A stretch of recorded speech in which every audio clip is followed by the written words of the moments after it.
firman Tuhan pada pagi hari yang indah ini, yaitu dengan topik mengikut Tuhan dengan sungguh-sungguh.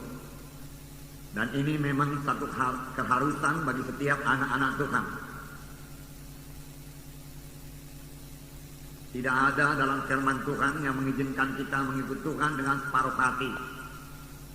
Jadi memang seharusnya kita harus mengikut Tuhan dengan sungguh-sungguh, dengan segenap hati, dengan segenap jiwa, dengan kekuatanku, ku sembah Kau Tuhan, ku ikut Kau Tuhan. Saudara, kalau kita mau mengikut Tuhan dengan sungguh-sungguh, kita harus mematuhi seluruh firman Tuhan. Kita tidak bisa mengambil sebahagian saja.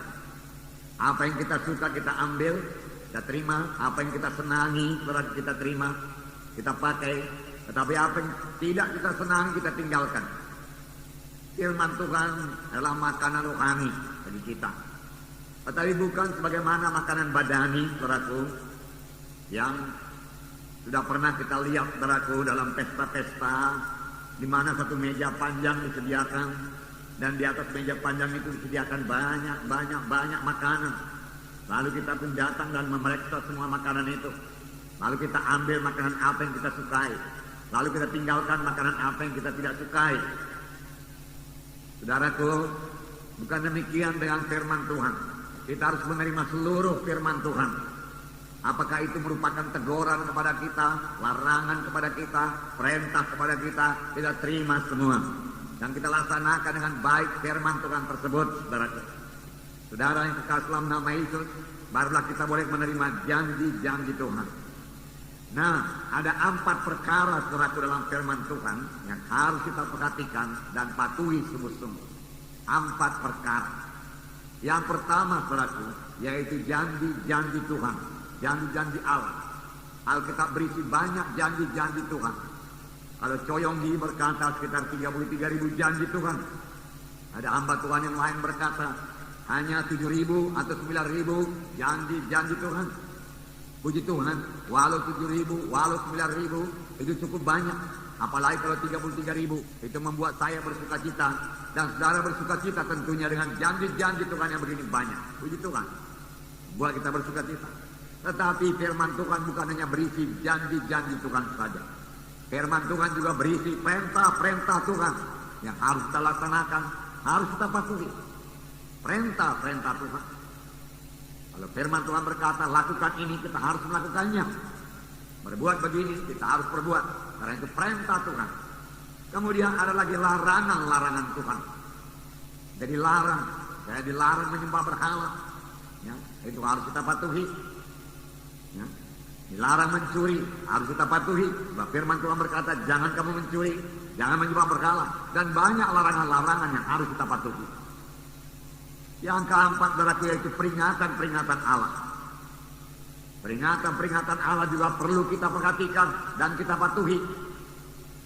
Karena kalau kita tidak perhatikan larangan-larangan Tuhan dan kita melanggar larangan Tuhan, maka bayarannya sangat mahal, saudaraku. Nah, mari kita perhatikan yang pertama sekali, saudaraku, yaitu janji Allah. Janji Allah, begitu banyak janji Tuhan. Saya katakan tadi, saudaraku, ada yang mengatakan 33.000, ada yang mengatakan 9.000, ada yang mengatakan 7.000 janji-janji Tuhan. Haleluya. Saya memang belum pernah menghitungnya. Kalau saudara sudah menghitungnya, saudara mengetahuinya, saudara. Tetapi saya yakin janji-janji Tuhan ini begitu indah bagi anak-anaknya. Dan janji Tuhan ini membuat kita bersuka cita. Dan kalau Tuhan yang berjanji, Tuhan mau menggenapinya. Tuhan tidak berjanji kosong. Dia tidak sebagaimana manusia pada umumnya. Banyak manusia berjanji tapi tidak menepati janjinya. Tetapi kalau Tuhan berjanji, dia pasti menepati janjinya. Walaupun janjinya itu kadang-kadang begitu besar menurut pikiran kita, begitu hebat, begitu luar biasa. Tapi kalau Tuhan sudah menjanjikannya, Tuhan menggenapinya. Dan tidak ada yang mustahil bagi Tuhan, saudara. Yang perlu kita perhatikan, supaya doa kita dijawab Tuhan, saudara. Cuma masih banyak doa yang belum dijawab Tuhan. Padahal saudaraku yang berdoa itu berkata, apa yang saya doakan ini adalah janji Tuhan. Tetapi mengapa belum genap dalam hidup kita? Ada saya dengar anak-anak Tuhan yang berdoa dengan begitu baik, begitu lancar. Dan dia mengutip banyak firman Tuhan, tetapi tidak jaya dalam hidupnya. Di manakah kesalahannya ini? Apakah yang perlu kita perhatikan? Yang pertama sekali, saudaraku, kita perlu memperhatikan kepada siapakah janji Tuhan itu diberikan. Apakah kita termasuk di dalamnya apa tidak? Kalau kita tidak termasuk dalam janji Tuhan tersebut, maka janji itu tidak akan bisa kita minta. Kita minta pun tidak akan genap. Misalnya saya berkata kepada saudara, siapa di antara saudara yang berumur 50 tahun ke atas, saya mau memberikan sebuah Alkitab kepada saudara. Tidak semua saudara akan menerima Alkitab. Mengapa? Karena tidak semua saudara berumur 50 tahun ke atas. Siapakah yang dapat menerima Alkitab tersebut? Hanya yang berumur 50 tahun ke atas. Jadi terbatas. Demikian perjanjian yang diberikan Tuhan. Dalam keempat Injil kita melihat, saudara, bahwasanya kalau Tuhan berjanji, Tuhan tujukan kepada siapa janji itu. Dan biar saya katakan kepada saudara, kebanyakan janji Tuhan ditujukan Tuhan kepada murid-muridnya. Pada murid-muridnya. Ada yang berkata, saudaraku, dan dia menghitung, saudaraku, ayat-ayat yang diucapkan Tuhan Yesus. Saudara, ayat-ayat yang diucapkan Tuhan kepada murid-muridnya berjumlah 900 ayat lebih. Dan ayat-ayat yang diucapkan Tuhan kepada orang lain pada umumnya, misalnya orang Farisi, Saduki, saudaraku, dan yang lain-lain, kurang daripada 900 ayat. Jadi Tuhan Yesus lebih banyak bicara kepada murid-muridnya daripada kepada orang luar. Ini juga satu pelajaran kepada kita. Kalau saudara pemimpin SKS, wakil sektor atau wilayah, nah saudara mau memuridkan saudaraku, anggota saudara, maka saudara perlu banyak bicara dengan dia. Sama sebagaimana Yesus, banyak bersama-sama dengan murid-muridnya dan banyak mengajar murid-muridnya.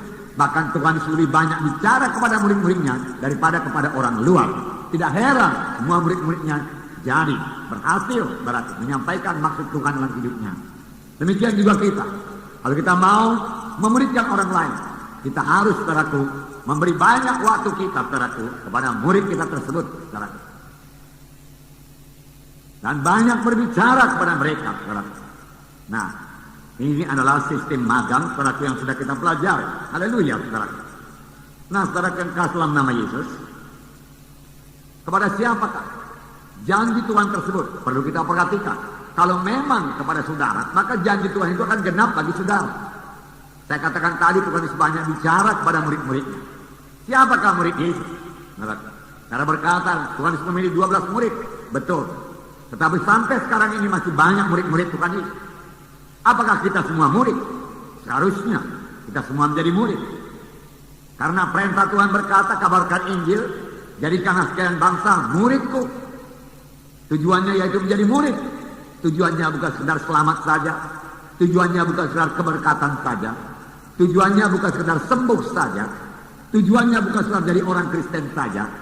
Tetapi tujuannya, saudaraku, yaitu menjadi murid. Menjadi murid. Haleluya. Bagaimana kamu menjadi murid? Matius 16 ayat 24. Saya membacakan kepada saudara. Matius 16 ayat 24. Ada dua perkara yang perlu kita perhatikan kalau kita mau menjadi murid. Lalu Yesus berkata kepada murid-muridnya, setiap orang yang mau mengikut aku, ia harus menyangkal dirinya, memikul salibnya, dan mengikut aku.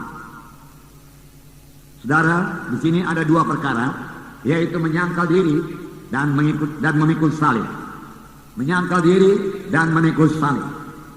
Setiap orang yang mau menjadi murid Yesus perlu menyangkal dirinya dan memikul salibnya. Dalam Lukas 14 ayat 27 ini diulangi lagi supaya lebih tegas. Lukas 14 ayat 27 saya membacakan pada saudara. Barang siapa tidak memikul salibnya dan mengikut aku, ia tidak dapat menjadi muridku. Nah, barang siapa tidak memikul salibnya dan mengikut Yesus, ia tidak dapat menjadi muridku. Tidak dapat menjadi muridku. Kalau firman Tuhan berkata tidak dapat, itu berarti tidak dapat. Dua perkara harus kita genapkan kalau kita mau menjadi murid Yesus. Menyangkal diri, mengangkat salib. Menyangkal diri, mengangkat salib. Kalau kamu tidak menyangkal diri dan tidak mengangkat salib, kamu tidak dapat menjadi muridku. Dua perkara.